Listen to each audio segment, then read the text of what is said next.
तो guys, Ohm's law आपने पढ़ा होगा, लेकिन एग्जाम पॉइंट ऑफ व्यू से एग्जाम में क्वेश्चन कैसे पूछा जाता है, उसको एड्रेस कैसे करना चाहिए, आप ये पहली बार देख रहे होंगे। आपको बहुत पता होगा कि ये अमीटर को हम लोग इस तरह से ऐड करते हैं और वोल्ट मीटर को इस तरह से ऐड करते हैं, हो सकता है ये पता हो, लेकिन क्यों और कैसे ऐड करते हैं, ये सारे क्वेश्चंस इस लेक्चर में एड्रेस किए जाएंगे। अब जो भी आप माइनर मिस्टेक करते हैं जिसकी वजह से आपके मार्क्स कट जाते हैं, वो सारी चीज़ें अब नहीं होंगी अगर ये लेक्चर पूरा कंज्यूम करते हैं। तो ये लेक्चर 5 एपिसोड में डिवाइड किया गया है। पहला क्या है, स्टेटमेंट के बारे में बात किया जाएगा। स्टेटमेंट आप क्या सही लिखना है, क्या बोर्ड एक्सेप्ट करता है और क्या एक्सेप्ट नहीं करता है, ये आपको ध्यान देना है। सेकेंड, जो एपिसोड नंबर 2 है, उसमें बताया जाएगा कि जो कनेक्टिविटी है, या हम लोग सर्किट डायग्राम की बात करेंगे, और सर्किट डायग्राम ही नहीं, उसमें जितने भी एलिमेंट यूज़ किए गए हैं उन एलिमेंट की नेसेसिटी क्या है और वो वैसे ही क्यों ऐड किए गए हैं, और उनका अगर हम कोई उनके साथ दूसरी तरह से ऐड करने की कोशिश करते हैं तो उसके रिपकल्सन्स क्या होते हैं, ये बोर्ड पूछता है आजकल। ठीक है, ये सब मॉडर्न क्वेश्चन हो गए हैं, अब के जो एडवांस क्वेश्चन हो गए हैं बोर्ड के। नाउ थर्ड एपिसोड हो गया आपका, ये फर्स्ट एपिसोड हो गया स्टेटमेंट, सेकेंड एपिसोड हो गया आपका सर्किट डायग्राम, और थर्ड एपिसोड में हम ग्राफ की बात करेंगे। मोस्टली ये जो भी क्वेश्चन आजकल आ रहे हैं ग्राफिकल रिलेटेड क्वेश्चन है, बहुत आसान क्वेश्चन होते हैं, लेकिन आपके पास सही से इंफॉर्मेशन उसकी नहीं होती है।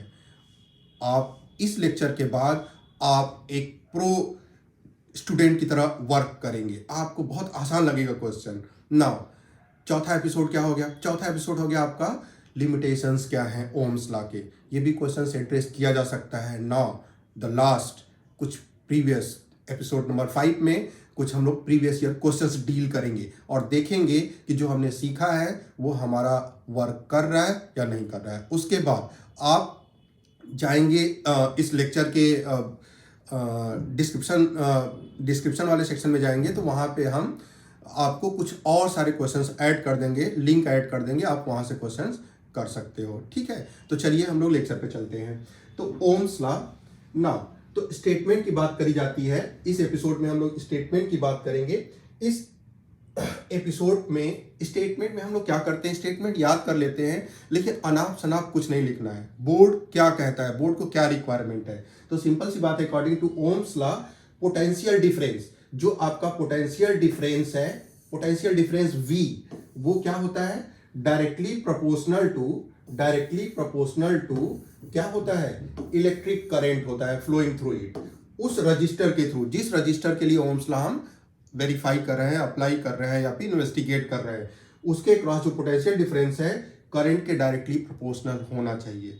अब ये जरूरी नहीं है कि वो जो आपका कंडक्टर है या भी जो भी वो मटेरियल है वो ओम्स लॉ को ओबे ही करे, लेकिन अगर ओबे करना है तो V directly proportional to I होना चाहिए। ये मैथमेटिकल स्टेटमेंट कहा जाता है, that is a mathematical statements of Ohm's law. लेकिन अगर इतना लिख के चले आओगे तो हो सकता है बोर्ड आपको एग्जाम दे दे, लेकिन ये कृपा मात्र होगी। क्या और वो रिक्वायर्ड करता है, ये बहुत इंपॉर्टेंट चीज है कि प्रोवाइडेड, ये लाइन बहुत इंपॉर्टेंट है, प्रोवाइडेड टेम्परेचर रिमेन कांस्टेंट। हम लोग जानते हैं कि अगर टेम्परेचर चेंज होता है तो जो रेजिस्टेंस की वैल्यू होती है वो चेंज होती है। टेम्परेचर बढ़ाएंगे तो रेजिस्टेंस बढ़ता है जितने भी कंडक्टर्स हैं, और अगर टेम्परेचर घटाते हैं तो रेजिस्टेंस क्या होता है, घटता है। इसका मतलब कि जब भी आप, जैसे मान लीजिए कि सर्किट आपने थोड़ी देर तक छोड़ दिया, टेम्परेचर क्या होगा, हीटिंग इफेक्ट होगा।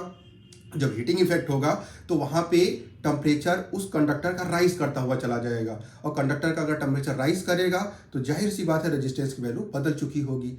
इसका मतलब कि हमें यह ध्यान रखना है कि टेम्परेचर क्या हो, कांस्टेंट हो। नाउ ये लिखना जरूरी है इस स्टेटमेंट के साथ, सिर्फ इतना लिख के चले आओगे तो हो सकता है बोर्ड में जो एग्जामिनर है वो नंबर काट दे। अब हम लोग नेक्स्ट एपिसोड पे चलते हैं, एपिसोड सर्किट डायग्राम। अब सर्किट डायग्राम में हमें क्या क्या एलिमेंट यूज करना है, तो सबसे पहले ये कंडक्टर हो गया। अब ये कंडक्टर क्या हो सकता है, ये कंडक्टर कॉपर हो सकता है, एल्यूमिनियम हो सकता है ना, या फिर जो फिलामेंट होता है, बल्ब देखते हो पुराने जो बल्ब आते थे उसमें जो फिलामेंट होता है वो टंगस्टन का होता था, टंगस्टन हो सकता है। या जो आजकल सर्दियों में जो नाइक्रोम वायर, जो आपके हीटिंग एलिमेंट, 2 किलोवाट का हीटर आप रख लेते हो, वो हीटिंग एलिमेंट जो होता है, टोस्टर में हीटिंग एलिमेंट होता है, वो क्या होता है, नाइक्रोम का बना होता है ना। तो ये नाइक्रोम वायर हो सकता है, कोई भी कंडक्टर होगा और आपको वेरीफाई करना होगा कि ये जो पर्टिकुलर वायर है ये ओम्स लॉ ओबे करता कि नहीं करता। तो पहला तो कंडक्टर चाहिए। नेक्स्ट, कंडक्टर के बाद आपके पास एक पावर सोर्स चाहिए। भाई करंट भेजोगे तभी ना पता चलेगा कि वोल्टेज का वेरिएशन क्या है, करंट का वेरिएशन क्या है। तो पावर सोर्स चाहिए। पावर सोर्स के लिए पहले लेग्रांजे सेल यूज होता था लैब में, लेकिन अब ऐसा नहीं होता है, बहुत महंगा पड़ जाता है वो, है ना। तो उसके बाद लोगों ने क्या किया, निप्पो, एवरेडी, ये सारे सेल यूज करना स्टार्ट किए, लेकिन ये भी बहुत महंगे हैं। तो आजकल मॉडर्न, आज लैब में जाओगे तो ये इसे कहते हैं बैटरी एलिमिनेटर। ये क्या करता है, जो आपका एसी सोर्स, जो सप्लाई आपके करंट आपके घर पे आती है सप्लाई, उसी करंट, वो अल्टरनेटिंग करंट होता है, अपनी डायरेक्शन चेंज करता है, मैग्नीट्यूड चेंज करता है, तो उस अल्टरनेटिंग करंट को ये डीसी में कन्वर्ट कर देता है, डायरेक्ट करंट में। जो सेल काम करता है, सेल आपको करंट देता है ना। तो कैसे करता है, जैसे देखिए यहाँ पे क्या है, 2 वोल्ट है, 4 वोल्ट है, 6 वोल्ट है, 8 है, 10 है, 12 है, तो ये मैक्सिमम आपको 12 वोल्ट दे सकता है। मान लीजिए आपको 6 वोल्ट तक का वेरिएशन करना है, तो आप इसको घुमा के यहाँ पे आप फिट कर दोगे, और ये 6 वोल्ट तक का वेरिएशन आपको 0 से लेके 6 वोल्ट हो गया, तो 6 वोल्ट का आपका सेल की तरह काम करेगा। जैसे 4 ठो निप्पो सेल के, 1.5 वोल्ट के 4 ठो निप्पो या एवरेडी या ड्यूरासेल जो भी ले लीजिए, वो 4 सेल लेंगे, उसके बराबर ये काम करने लगेगा बिना पैसे का, है ना। तो ये आपका लैब में यूज होता है बैटरी एलिमेंटर, पावर सोर्स की तरह। नेक्स्ट एलिमेंट क्या हो गया, की, that is called the one way की। अब की क्यों यूज किया जाता है, जैसे मान लीजिए आप रीडिंग ले रहे हैं, रीडिंग लेने के बाद बहुत सारे बच्चे हैं, आपके रीडिंग लेने के बाद दूसरा बच्चा भी रीडिंग लेगा, तीसरा, चौथा, पांचवा, जो भी लैब में गया है सब लोग रीडिंग लेंगे। होगा क्या कि अगर सर्किट में लगातार करंट फ्लो करता रहा, तो हम लोग जानते हैं कि जो हीटिंग होगी across the conductor directly proportional to time होती है। तो टाइम के साथ हीटिंग होती रहेगी, और हीटिंग होती रहेगी तो टेम्परेचर क्या करेगा, राइज करेगा, और टेम्परेचर राइज करेगा तो जो पहले बच्चा रीडिंग लिया होगा उसका V/I की वैल्यू कुछ और आएगी, और रेजिस्टेंस की वैल्यू कुछ और निकाला होगा, लेकिन बाद में टेम्परेचर राइज कर गया, और टेम्परेचर राइज कर गया तो वो जब निकालेगा V/I की वैल्यू तो उसकी तो अलग आएगी। तार वही है लेकिन दोनों ने अलग अलग आर निकाला। ऐसा क्यों हुआ, ये एरर क्यों आया, बिकॉज ऑफ कॉन्टिन्यूअस एक्सपोजर। आपने सोर्स को छोड़ दिया करंट फ्लो करते हुए। इसका मतलब कि आप अगर एक बंदा एक्सपेरिमेंट कर लेता है तो सर्किट को स्विच ऑफ करना होता है। स्विच ऑफ करने का मतलब कि आप की लगा के रखेंगे, है ना। घर में क्या होता है, पंखा जब तक चलाना होता है स्विच ऑन रखते हैं, फिर स्विच ऑफ कर देते हैं। यहाँ पे वही बात है कि जब तक आपको सर्किट को यूज करना है आप की को क्लोज कर देंगे। की को क्लोज कैसे करते हैं, इसको ला के यहाँ पे हम लोग इंसर्ट कर देंगे। की क्लोज है, करंट का पाथ, करंट आप यहाँ से यहाँ फ्लो करने लगेगा, वरना करंट यहाँ से यहाँ फ्लो नहीं कर रहा था। पहले यहाँ पे एक ब्रेकर था, मतलब ब्रेक था वहां पे पाथ। तो की रिक्वायरमेंट है 2 काम के लिए। पहला पावर सेव करना, सेकेंड क्या हो गया आपका, ओवर हीटिंग से बचाना, अपने जितने भी इंस्ट्रूमेंट्स हैं उनको ओवर हीटिंग से बचाना। तो 2 पर्पज होता है की को यूज कर। ये वन वे की है, आप कहोगे वन वे की, आप की पढ़े होगे, है ना। की का सिंबल है, हम लोग देखते हैं, सिंबल भी पूछा जाता है, तो ये की का सिंबल होता है इस तरह से, की का सिंबल, या स्विच कहते हैं हमको। तो ये ओपन की है, और जब यहाँ पे डॉट दिखा दिया जाता है तो इसे कहते हैं क्लोज की है ना। इस तरह से करते हो, या फिर ऐसे भी की का सिंबल होता है, इस तरह से भी दिखाते हैं स्विच, और अगर क्लोज है तो ये इस पे हम लोग टैप करा देते हैं। तो ये हो गया आपका, इसको आपने टैप करा दिया यहाँ पे तो ये क्लोज हो गया, तो ये क्लोज की हो गया, और ये दोनों ओपन की है। तो ये सर्किट डायग्राम हो गया इसका ना। तो 3 एलिमेंट हो गया हमारे पास। क्या आ चुका है, कंडक्टर जिसके लिए ओम्स लॉ वेरीफाई करना है, पावर सोर्स आ गया है, की आ गई है ताकि पावर बचा रहे ना। अब उन सबको कनेक्ट करना होगा, है ना। की को पावर सोर्स से कनेक्ट करना होगा, पावर सोर्स को कंडक्टर से कनेक्ट करना होगा, तो आपको कनेक्टिंग वायर चाहिए। जैसे घर में वायरिंग करी जाती है, तो पंखा है, बल्ब है, टीवी है, तो सबको जोड़ने के लिए तार दौड़ाया जाता है ना, तो वो कनेक्टिंग वायर्स होते हैं। तो उसी तरह से आपको लैब में भी ये कनेक्टिंग वायर चाहिए। तो 2 टाइप का कनेक्टिंग वायर होता है, ऐसा होता है, या फिर ये नाइक्रोम वायर होता है जिसके ऊपर कपड़ा चढ़ा होता है। आपको कपड़ा क्यों चढ़ा देते हैं भाई, तार तो तार है ना, कपड़ा क्यों चढ़ाते हैं, इसलिए चढ़ाते हैं क्योंकि जब आप क्या करोगे, इस तरह से एक तार है और दूसरा तार इस तरह से गया है, तो ये आपस में टच करके यहाँ पे शॉर्ट सर्किटिंग ना हो जाए, क्योंकि उनके बीच में क्या आ जाएगा, कपड़ा आ जाएगा, है ना। और कपड़ा आ जाएगा तो वो इंसुलेटर है, इसका मतलब वो पाथ प्रोवाइड नहीं करेगा कि इस वायर से इस वायर में करंट जाए, या शॉर्ट सर्किटिंग बचाएगा, इसीलिए कपड़ा उसमें रखते हैं ना। तो कनेक्टिंग वायर हो गया ना। रियोस्टेट बहुत इंपॉर्टेंट है। बच्चे रियोस्टेट सर्किट डायग्राम में नहीं दिखाते। इसका काम क्या है, जैसे मान लीजिए आपने पावर सोर्स को 6 वोल्ट पे फिक्स कर दिया, तो भैया तो फिक्स हो गया ना। आपको रीडिंग लेनी है 1 वोल्ट पे, 1.5 वोल्ट पे, 2 वोल्ट पे, 2.5 वोल्ट पे, 3 वोल्ट पे, 4 वोल्ट पे। तो ये सारे वेरिएशन रेगुलेट करना है वोल्टेज को, और अगर वोल्टेज को रेगुलेट करना है तो कोई रेगुलेटर चाहिए। तो ये जब इसको हम ऐड करते हैं और ये जो आप इसको स्लाइड करते हो, जब स्लाइड करते हो तो ये एडिशनल रेजिस्टेंस सर्किट में ऐड करता है, जिसकी वजह से वोल्टेज और करंट दोनों रेगुलेट होते हैं। इसका मतलब कि अगर रियोस्टेट नहीं रहेगा तो आप वोल्टेज और करंट को रेगुलेट नहीं कर पाओगे, अलग अलग वोल्टेज और करंट की वैल्यू चेंज नहीं कर पाओगे, जिससे रीडिंग आपकी अलग अलग नहीं आएगी, क्योंकि आपका जो बैटरी एलिमिनेटर है या जो भी पावर सोर्स है वो फिक्स सोर्स है ना, वो खुद रेगुलेट नहीं करता है। तो आपको इसे चाहिए, रियोस्टेट का काम है रेगुलेट करना, अलग अलग वोल्टेज अलग अलग करंट के लिए रेगुलेट करना ना। अब इतनी चीजें हो गई और हमने देख लिया कि हमारे पास कंडक्टर हो गया, वन वे की हो गई, बैटरी एलिमिनेटर हो गया, और हमारे पास रेगुलेट करने के लिए रियोस्टेट हो गया।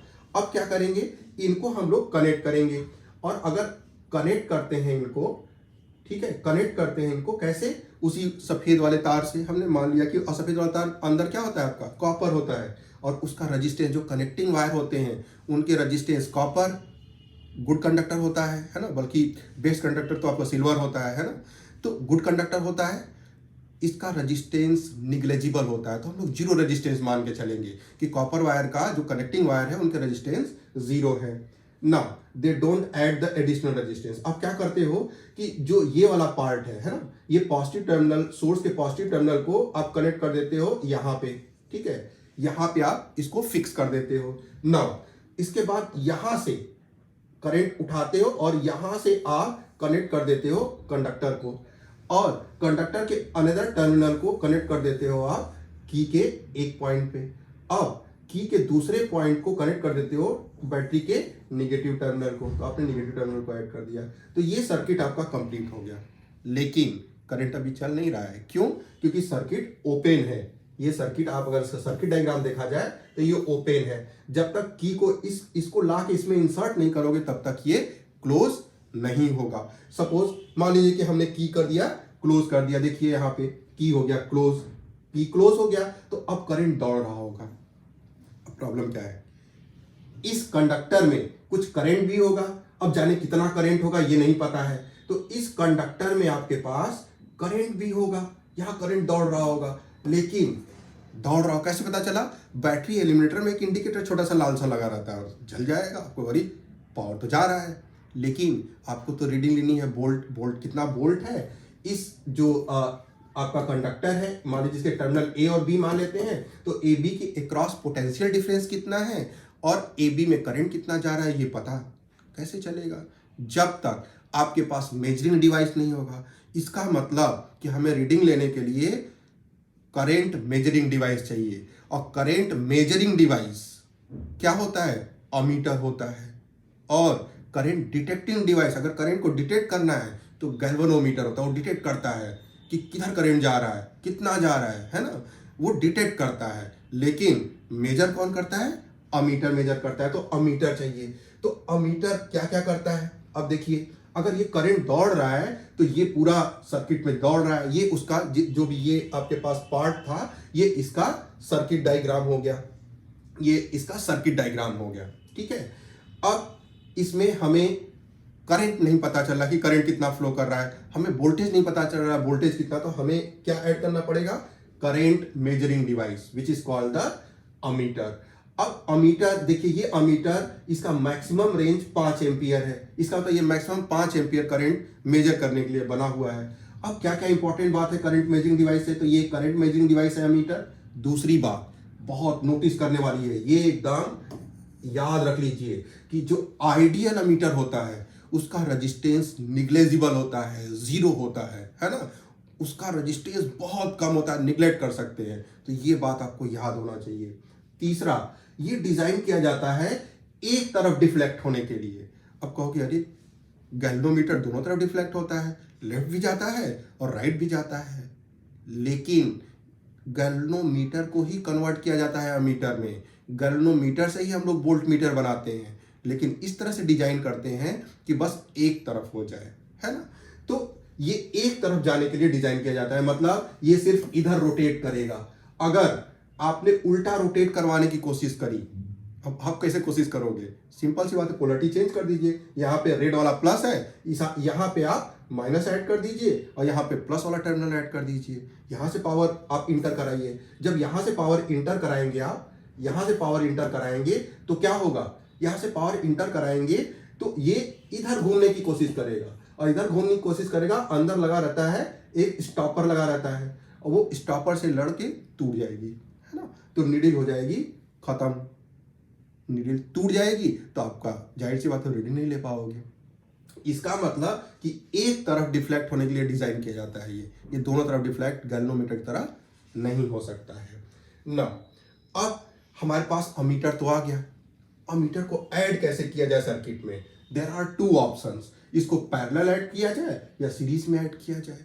अब ये बोर्ड का बड़ा इंपॉर्टेंट क्वेश्चन है, और बोर्ड पूछता है कि कनेक्टिविटी अमीटर की कैसी होनी चाहिए, और आप सर्किट डायग्राम में गलत डायग्राम भी बनाते हो, उन दोनों से बच जाओगे अगर आप ये रीजन जानते हो तो देखिए, यहाँ पे जो आपका करंट है, इस तरह से करंट चलेगा, और करंट चलेगा, current always follow minimum resistance path.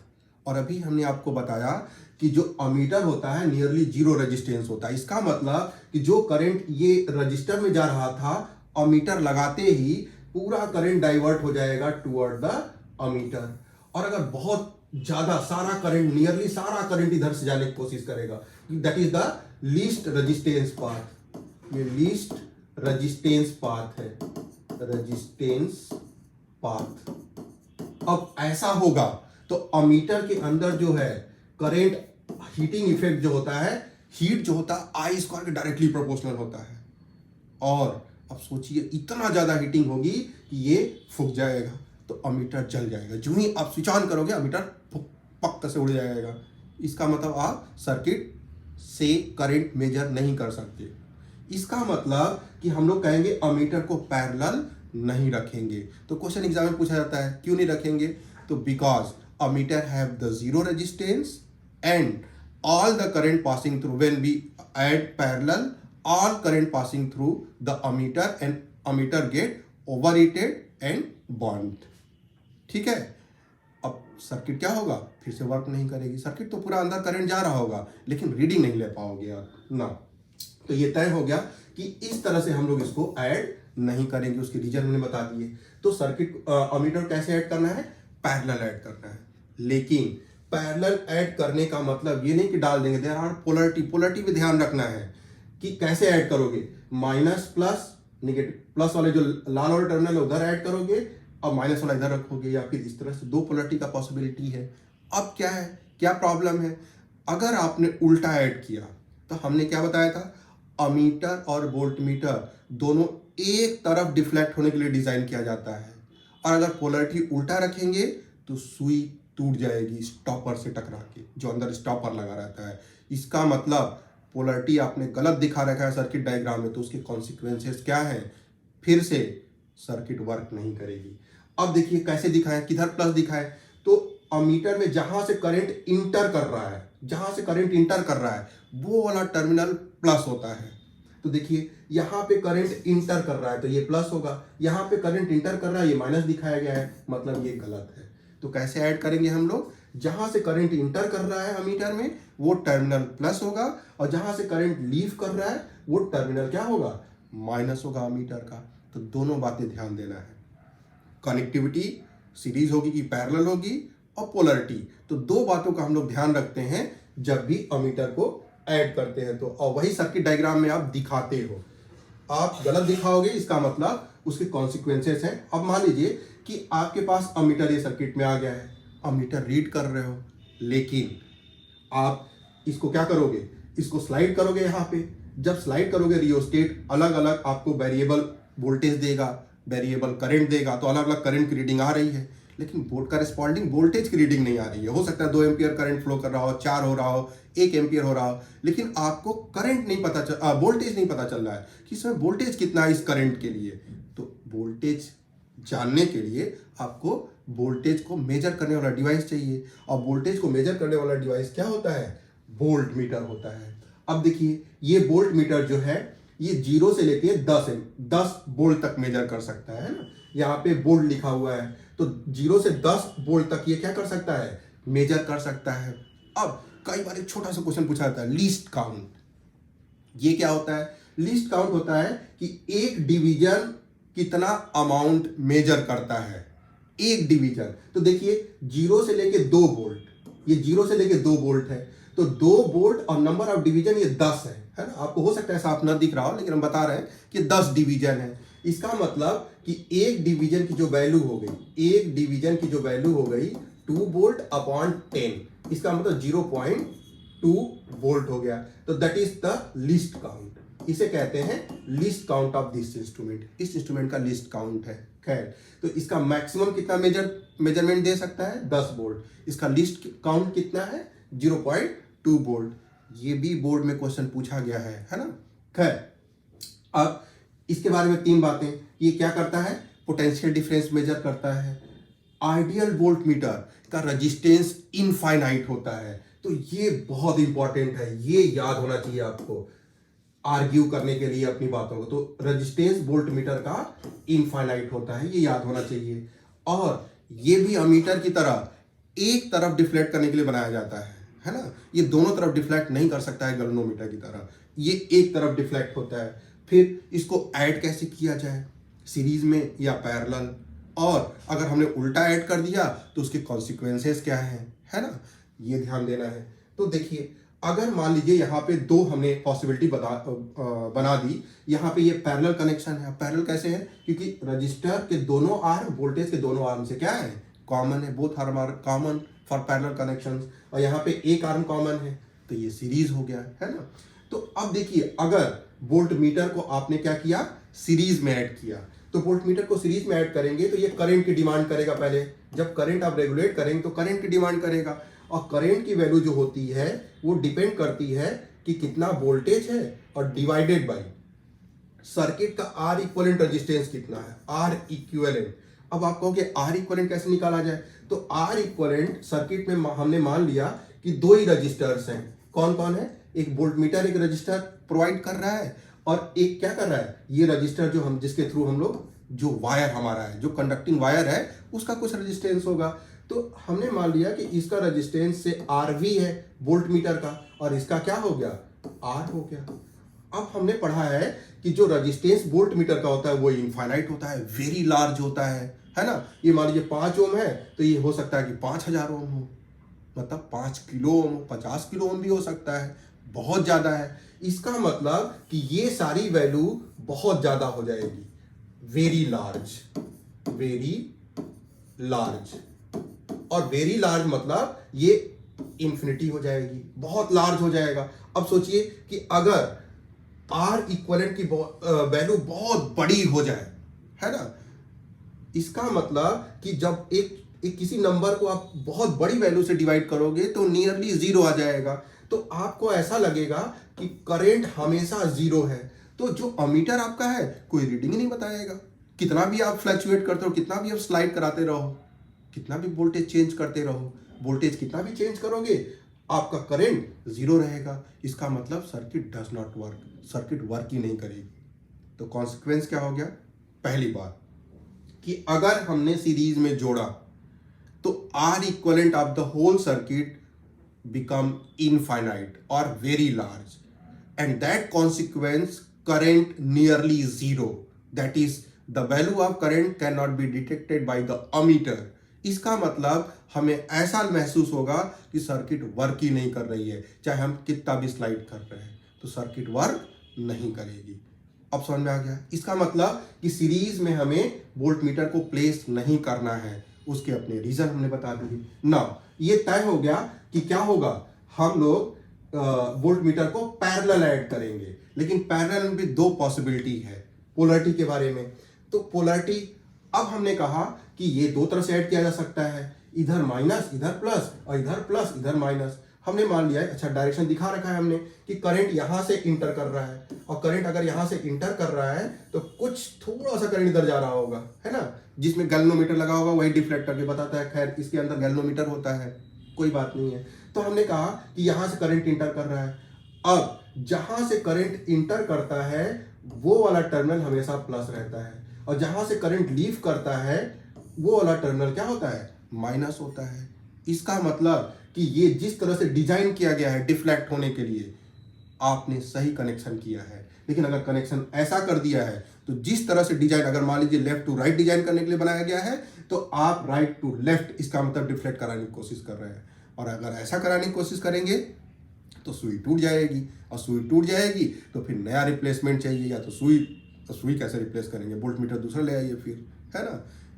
ऐसा नहीं करना है। इसका मतलब कि जब भी कनेक्शंस आप दिखाते हैं सर्किट डायग्राम में तो सोचिए ये सब माइनर चीज़ें हैं जिस पे टीचर्स ध्यान देता है कि बच्चे ने सर्किट डायग्राम में ये सारी चीज़ें सही से दिखाई हैं या नहीं दिखाई हैं। बहुत सारे बच्चे, हम लोग बोर्ड की कॉपी जब चेक करते हैं तो बहुत सारे बच्चे मीटर की जगह वोल्ट मीटर पता नहीं कहाँ लगाना है, वोल्ट को मीटर लगाना है, सीरीज पैरेलल, न प्लस न माइनस, और वो सोचते हैं कि हमें नंबर तो मिल ही जाएगा। अब सोचिए क्यों नंबर मिलेगा, है ना। आप सीरियस नहीं हो छोटी छोटी बातों के लिए। अब ये हो गया हमारा कंप्लीट इसका सर्किट डायग्राम। तो जब भी क्वेश्चन आएगा कि draw the circuit diagram to verify the Ohm's law, ये ड्रॉ कर दोगे। और हमेशा ध्यान दिया करिए कि लेबल्ड सर्किट डायग्राम दिया करिए। लेबल्ड सर्किट डायग्राम का मतलब कि सारी चीजें लिख दीजिए। जैसे ये बैटरी है तो यहाँ पे बैटरी आप लिख दीजिए, ये बैटरी है, और ये अमीटर है आप लिख दीजिए यहाँ पे अमीटर, और ये वोल्ट मीटर है ये भी आप लिख दीजिए वोल्ट मीटर, और ये क्या हो गया रियोस्टेट, आरएच लिखेंगे चलेगा, और रियोस्टेट अंडरस्टूड है। ये क्या लिख देंगे, ये हमारा कनेक्टिंग वायर है, कनेक्टिंग वायर। तो जो बहुत अच्छा टॉपर बच्चा होता है, जो बहुत मतलब 70 में 70 80 में 80 स्कोर करता है, उसकी कॉपी आप देखोगे तो एकदम लेबल डायग्राम, वेल डायग्राम बनाया जाता है ना, बना के रखा रहता है। कुछ नहीं है, थोड़ी सी प्रैक्टिस है, थोड़ा सा केयर है ना, डिसिप्लिन है, बस आपको उतना आराम से अचीव कर लेंगे। ये बहुत बड़ा तोप थोड़ी ना है। तो ये हो गया आपका नाम। अब बात करते हैं नेक्स्ट एपिसोड रीडिंग और ग्राफ की, है ना। तो रीडिंग कैसे लेते हैं, मान लीजिए कि हमारे पास ये सर्किट है, और सर्किट में हमने क्या किया कि इस रियोस्टेट को थोड़ा स्लाइड किया। स्लाइड करते ही, अच्छा मान लीजिए शुरू में आपने स्लाइड नहीं किया था तो उस समय करंट कितना था, 0 था, वोल्टेज भी 0, क्योंकि दोनों ही आपको वोल्ट मीटर और अमीटर दोनों की रीडिंग 0 दिखेगी। आपने थोड़ा स्लाइड किया, क्या दिखा, वोल्टेज और करंट, वोल्टेज की वैल्यू और करंट की वैल्यू आपको दिखी, वो रीडिंग आपने नोट कर लिया। नाउ थोड़ा और स्लाइड किया, फिर आपको वोल्टेज और करंट की रीडिंग आपने नोट कर ली, फिर थोड़ा स्लाइड किया, अब ये भी रीडिंग आपने नोट कर ली। अब क्या हुआ, जो रीडिंग आ गई उसने वो एक ऑब्जर्वेशन टेबल हो गया आपके पास। तो ये जो आपने रीडिंग देखा था, 0 वोल्ट पे 0 एम्पियर करंट था, और 2 वोल्ट पे 1 एम्पियर करंट था, 4 वोल्ट पे आपके पास 2 एम्पियर करंट था, 8 वोल्ट पे 4 एम्पियर करंट था। इसी को प्लॉट करना है। अब प्लॉट करने के लिए हम लोग जानते हैं 2 एक्सिस लेंगे। क्या होता है मैथ में हम लोग पढ़ते हैं कोऑर्डिनेट एक्सिस में, इस तरह से होता है। इसका मतलब ये वाई एक्सिस होती है और इधर क्या होता है एक्स एक्सिस होता है। तो एक वेरिएबल को हम लोग एक्स एक्सिस पे रखेंगे और दूसरे वेरिएबल को वाई एक्सिस पे रखेंगे। अब ये ध्यान दीजिए, करंट कभी भी निगेटिव नहीं हो सकता है। मान लीजिए यहां पे आप दिखा रहे हो ऊपर, मान लीजिए वोल्टेज ऊपर आप दिखा रहे हैं, से करंट वोल्टेज दिखा रहे हैं और यहाँ पे करंट दिखा रहे हैं, तो करंट कभी भी नेगेटिव नहीं होगा। करंट नेगेटिव नहीं होगा, इसका मतलब मैथ में तो चारों क्वाड्रेंट होता है, लेकिन फिजिक्स कहती है कि ये क्वाड्रेंट हमें नहीं चाहिए क्योंकि करंट की वैल्यू हमारी कभी नेगेटिव नहीं होगी। तो 2 क्वाड्रेंट गायब हो गया। अब वोल्टेज भी नेगेटिव नहीं होगा, है ना, और वोल्टेज नेगेटिव नहीं होगा, इसका मतलब कि ये भी क्वाड्रेंट गायब हो गया। इसका मतलब ग्राफ कहाँ बनना है, ग्राफ फर्स्ट क्वाड्रेंट में बनना है। मैथ कहती है 4 क्वाड्रेंट होता है, फिजिक्स कहती है नहीं चाहिए मेरे को, सिर्फ 1 क्वाड्रेंट में ग्राफ ड्रॉ होगा, फर्स्ट क्वाड्रेंट में। क्यों, क्योंकि करंट और वोल्टेज दोनों नेगेटिव नहीं होते हैं ना। अब अगर हमारे पास ये आ गया V वर्सेस I ग्राफ हम लोग ड्रॉ करेंगे, तो इसका मतलब कि वाई एक्सिस पे हम लोग रखेंगे V वोल्टेज रखेंगे और एक्स एक्सिस पे हम लोग क्या रखेंगे, एक्स एक्सिस पे करंट दिखाएंगे, करंट की वैल्यू दिखाएंगे और वो सारे पॉइंट्स हम लोग प्लॉट करने की कोशिश करेंगे।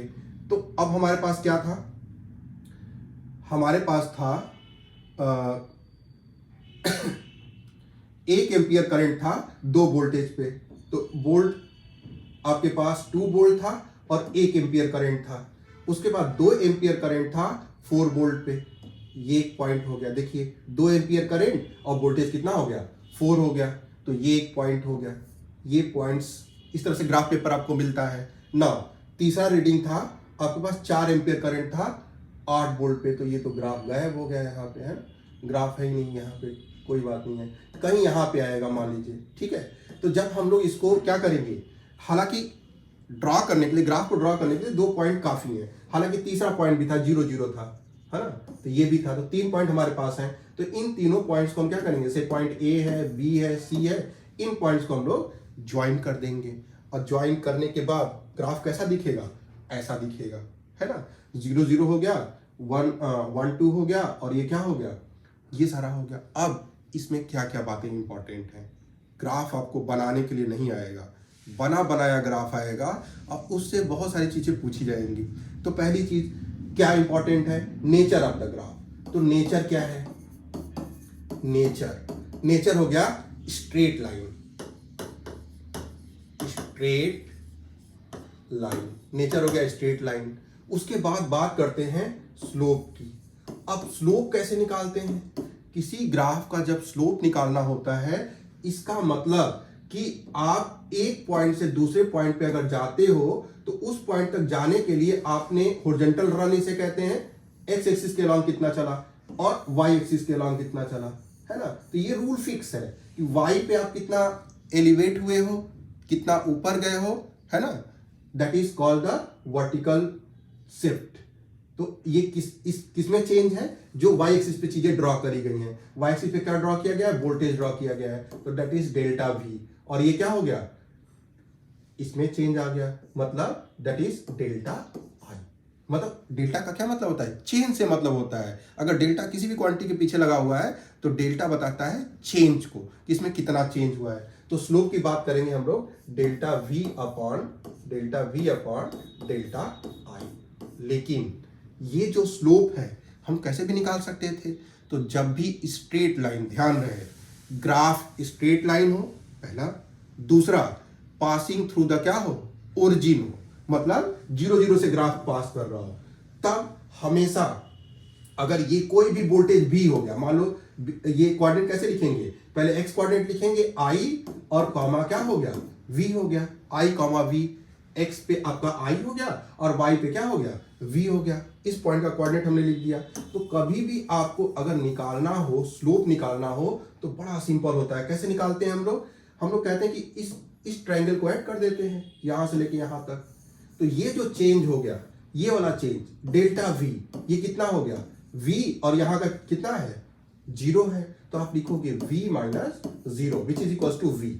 और यहां पे क्या होता है, ये वाला डेल्टा आई हो गया, डेल्टा आई इक्वल टू क्या हो गया, तो आप कहोगे यहां का कितना आई है कोऑर्डिनेट, आई और माइनस हो गया 0, मतलब ये आई आ गया। कितना सिंपल बात है कि delta v upon delta I v by I है, लेकिन v बाई आई ये तभी होगा, 2 रिस्ट्रिक्शन होना चाहिए, ग्राफ स्ट्रेट लाइन होना चाहिए और दूसरा पासिंग थ्रू द ओरिजिन होना चाहिए।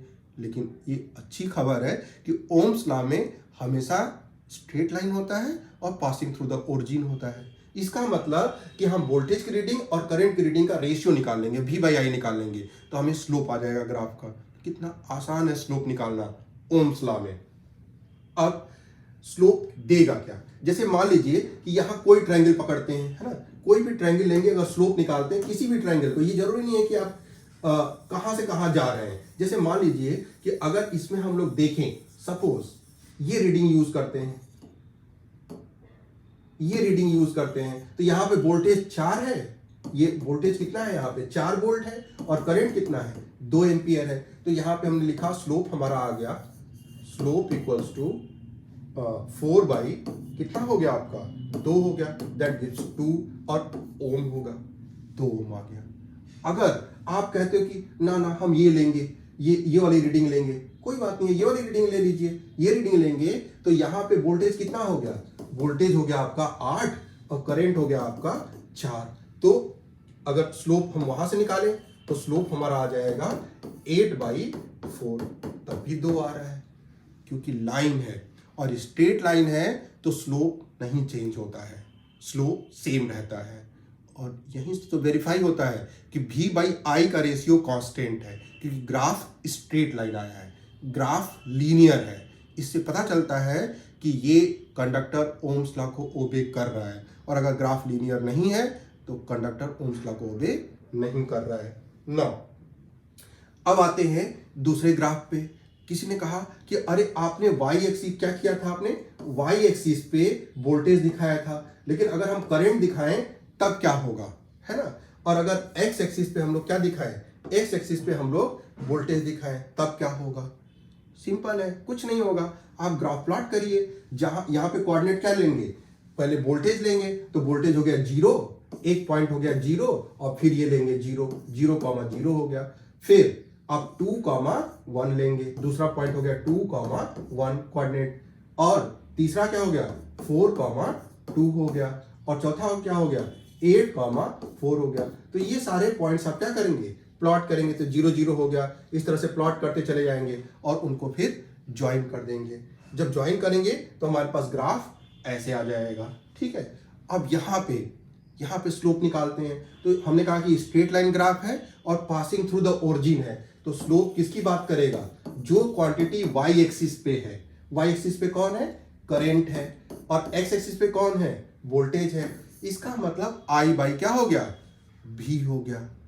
अब ओम्स लॉ क्या होता है, V = IR, अगर आपने पढ़ा हो तो यहाँ पे V = IR लिख देते हैं नीचे, I × R, I कट गया, और अगर I कट गया तो ये किसकी बात कर रहा है, 1/R की बात कर रहा है। इसका मतलब जो IV ग्राफ होता है, I वर्सेस V ग्राफ होता है, उसमें स्लोप 1/R की बात करता है, रेजिस्टेंस की बात नहीं करता है, रेजिस्टेंस के रेसिप्रोकल की बात करता है। तो इसकी यूनिट क्या हो जाएगी, 1/ओम, 1/ओम, या फिर हम लोग ओम इनवर्स लिखेंगे, तो ये इसके स्लोप की यूनिट हो जाएगी। जबकि हमारी जो पहले थी BI ग्राफ था, ये वाला ग्राफ था, तो यहां पे स्लोप जो था, स्लोप किसकी बात कर रहा था, वाई एक्सिस पे कौन है, वोल्टेज है, एक्स एक्सिस पे कौन है, करंट है, तो V/I की बात कर रहा था। और V को अगर ओम्स लॉ से I × R लिख दे तो I कट जाएगा, क्या बात करेगा, R की बात करेगा। मतलब यहाँ पे स्लोप किसकी बात कर रहा है, यहाँ पे स्लोप BI ग्राफ में स्लोप रेजिस्टेंस की बात कर रहा है, जिसका यूनिट क्या होगा, ओम होगा। तो ध्यान दीजिएगा, दो ही ग्राफ आता है, या तो V वर्सेस I होगा या फिर I वर्सेस V होगा। अगर V वर्सेस I है तो स्लोप रेजिस्टेंस की बात करेगा, और I वर्सेस V है तो स्लोप 1/R की बात करेगा। याद नहीं रखना है, बस ये ध्यान देना है, पहले दो बातें दिमाग में होनी चाहिए कि ये अलग, इनके स्लोप्स अलग अलग बात करते हैं। क्या करते हैं, सिंपल लिखिए, वाई एक्सिस पे कौन है, अपन एक्सिस पे कौन है, अपने आप आ जाएगा वो कि आर की बात कर रहा है कि 1/R की बात कर रहा है। तो इतना हेडक नहीं लेना है, हेडक लेंगे तो इन्फॉर्मेशन सही से स्टोर नहीं होगी। अब सवाल ये पैदा होता है कि क्यों करते हैं भाई, एक्स एक्सिस पे कभी वोल्टेज ले रहे हैं, कभी करंट ले रहे हैं। तो इसके पीछे टेक्निकल रीजन ये है कि अगर हम लोग करंट रेगुलेट कर रहे हैं और वोल्टेज की रीडिंग देख रहे हैं, करंट हमारे हाथ में है, करंट इंडिपेंडेंट है क्योंकि वो हम चेंज कर रहे हैं, लेकिन वोल्टेज डिपेंड कर रहा है कि करंट कितना है। मतलब वोल्टेज डिपेंडेंट क्वांटिटी हो गई, और करंट को हम चेंज कर रहे हैं, करंट हमारी मर्जी है, करंट इंडिपेंडेंट है। करंट की वैल्यू हमने 1 एम्पियर रखा, वोल्टेज हो गया 2 वोल्ट। करंट की 2 एम्पियर रखा, हमने यहाँ से 2 एम्पियर मैनेज किया तो वहाँ हमने वोल्टेज देखा कितना हो गया। इसका मतलब करंट हम लोग रेगुलेट कर रहे हैं और वोल्टेज डिपेंड कर रहा है। तो इनडिपेंडेंट वेरिएबल जो होते हैं, जो डिपेंड नहीं करते हैं, वो एक्स एक्सिस पे रखते हैं, और जो डिपेंड करता है उसे वाई एक्सिस पे रखते हैं, है ना। तो ये टेक्निकल एस्पेक्ट है इसका, लेकिन आपको ये जानना चाहिए।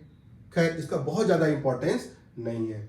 Next, limitation.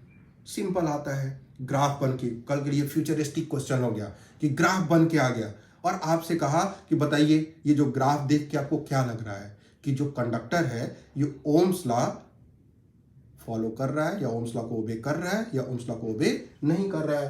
तो आपकी नजर बस क्या होनी चाहिए, दो ही बात कि ग्राफ स्ट्रेट, बी आई का ग्राफ या आई भी दोनों का ग्राफ स्ट्रेट लाइन है या नहीं है। पहली बात, अगर स्ट्रेट लाइन है तो ओम्स लॉ ओबे कर सकता है, बशर्ते वो ओरिजिन से भी पास कर रहा हो, है ना।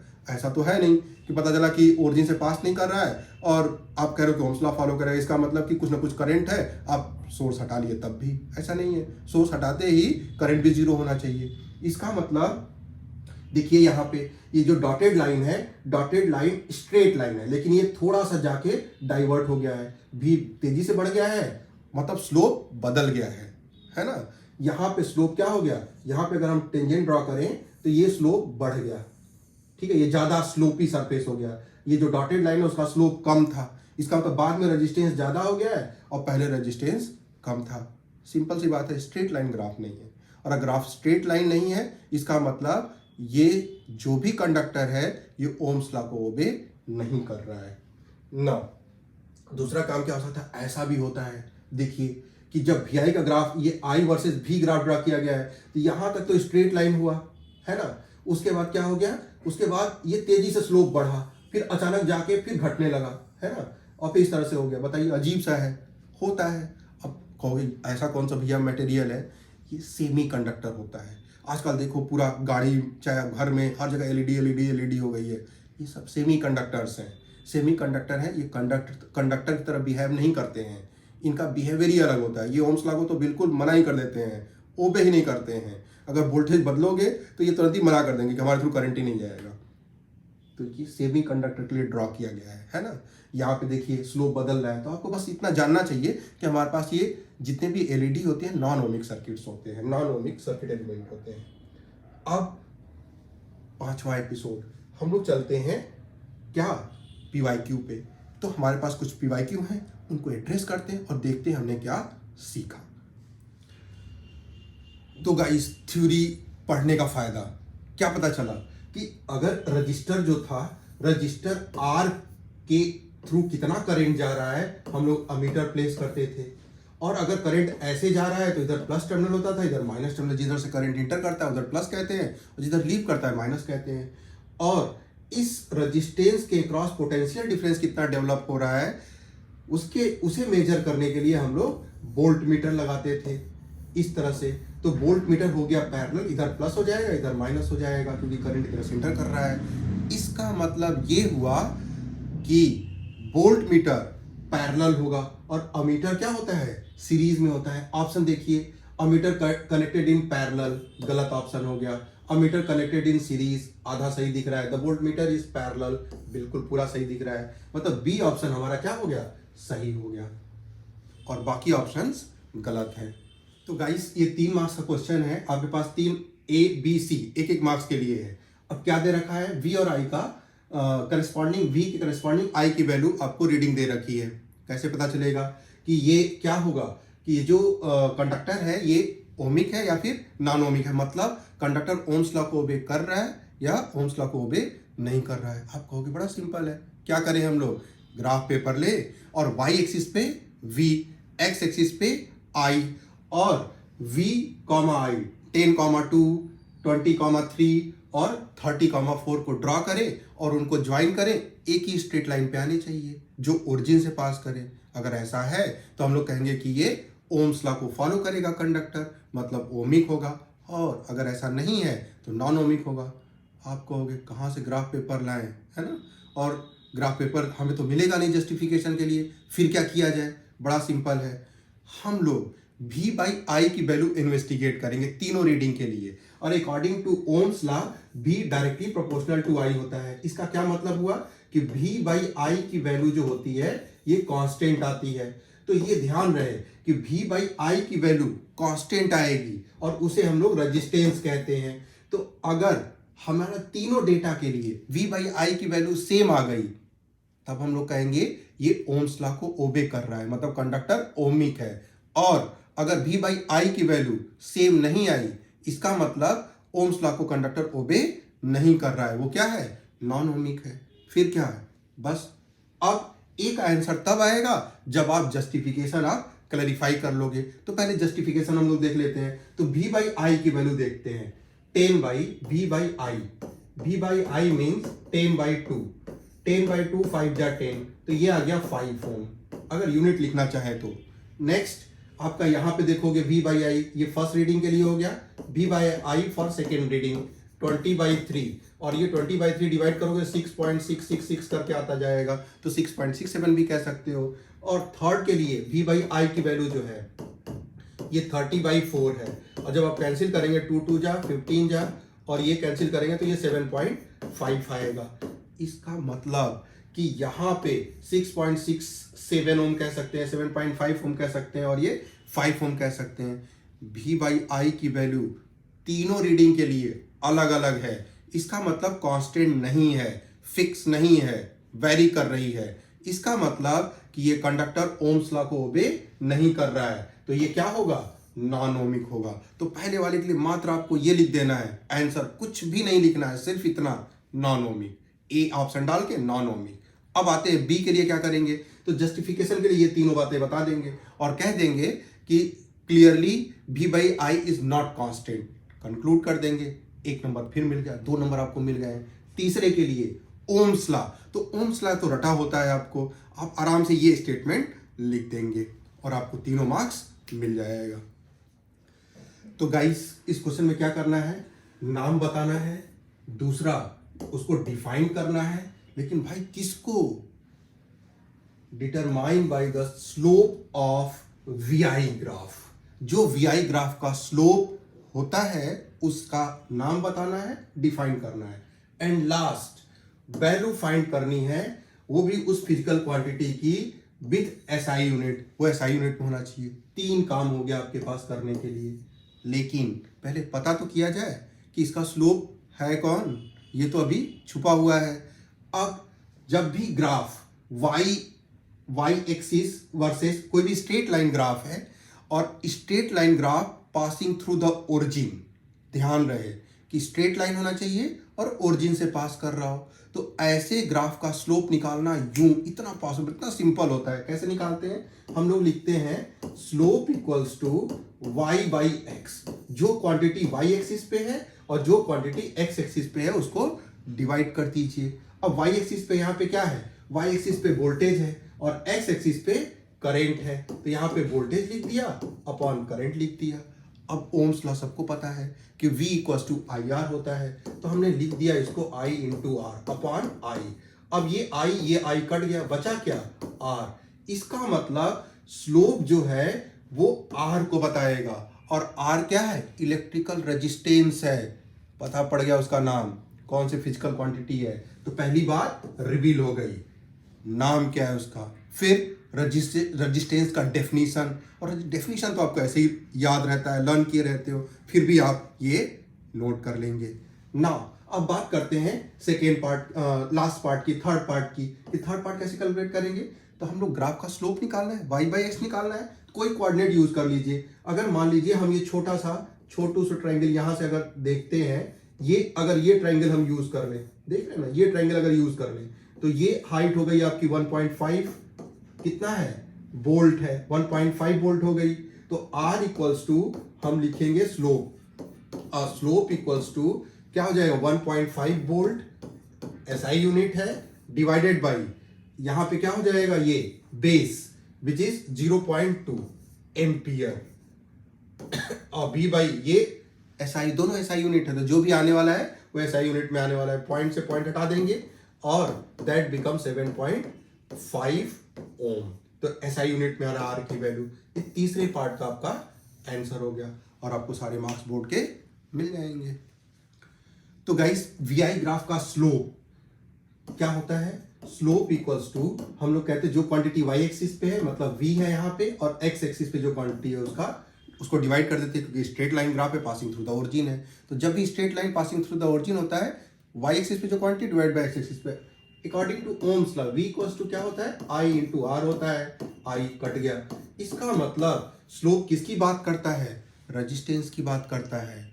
और यहाँ पे स्लोप्स क्या है, अलग अलग है। ए का स्लोप कम है और बी का स्लोप क्या है, ज्यादा है। ये ज्यादा स्लोपी सरफेस है। सोचिए कि यहां से अगर आपको चढ़ने के लिए कह दिया जाए एक साइकिल लेके, तो आप किस पे चढ़ना पसंद करेंगे, कम वाले स्लोप पे, क्योंकि ये बहुत ज्यादा स्टीपर है, ज्यादा स्लोप है। इसका मतलब बी का स्लोप ज्यादा है। अब स्लोप बताता रेजिस्टेंस को है, लेकिन यहाँ पे दो वायर है जिनकी सेम लेंथ है, जिनकी लेंथ क्या है, सेम है, डायमीटर सेम है। और डायमीटर सेम है इसका मतलब थिकनेस सेम होगी, area of cross section same होगा।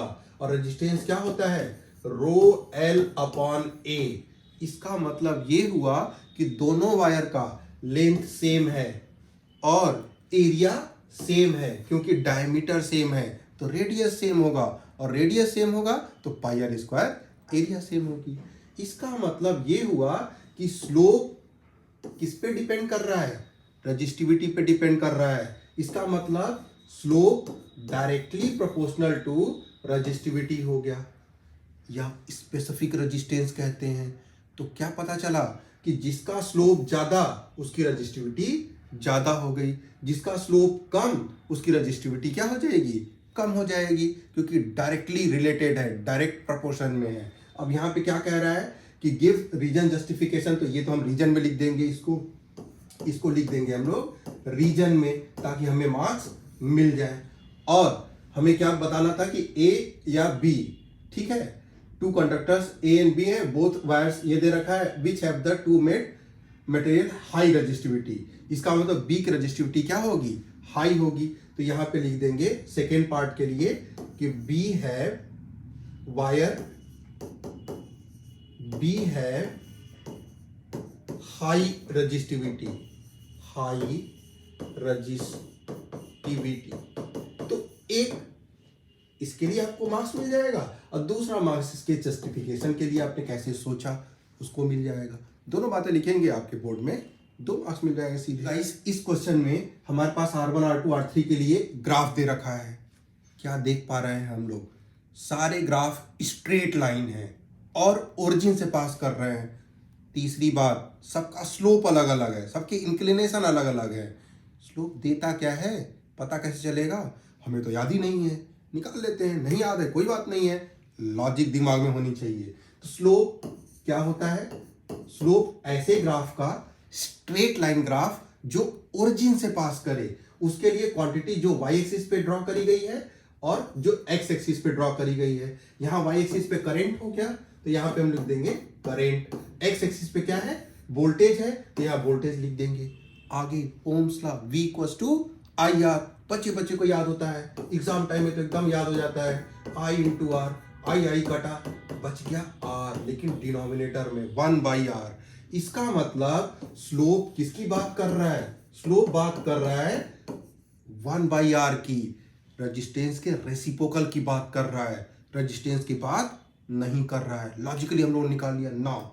इसका मतलब ये हुआ कि अगर स्लोप ज्यादा हुआ, स्लोप अगर ज्यादा हुआ, बढ़ाएंगे तो रेजिस्टेंस क्या होना चाहिए, कम होना चाहिए, क्योंकि रेसिप्रोकल है। इसका मतलब कि स्लोप अगर बढ़ेगा तो रेजिस्टेंस कम होगा। अब आइए ऑप्शन पे, यहां कह रहा है कि R1 R2 R3 तीनों के रेजिस्टेंस बराबर है। गलत बात, तीनों के रेजिस्टेंस बराबर हो ही नहीं सकते हैं, स्लोप अलग अलग है। अब बात करते हैं किसका स्लोप सबसे ज्यादा है, R1 का स्लोप सबसे ज्यादा है, और R1 का स्लोप अगर सबसे ज्यादा है, इसका मतलब उसका रेजिस्टेंस सबसे कम होगा। इसका मतलब रेजिस्टेंस इसका सबसे कम होने वाला है, रेजिस्टेंस सबसे कम होने वाला है ना। R3 क्या है, इसका स्लोप सबसे कम है, इसका मतलब रेजिस्टेंस सबसे ज्यादा होगा, इनवर्स रिलेशन है। तो R3 का रेजिस्टेंस क्या होगा, सबसे ज्यादा होगा, तो R3 सबसे ज्यादा होगा, R1 सबसे कम होगा, बीच में फिलिंग द ब्लैंक R2 हो गया। अब बताइए कौन सा ऑप्शन हो गया, R3 सबसे बड़ा है, सी ऑप्शन करेक्ट है। आई थिंक डी सही से प्रिंटेड यहां पे नहीं है, हम आपको ओरिजिनल क्वेश्चन लगा देंगे।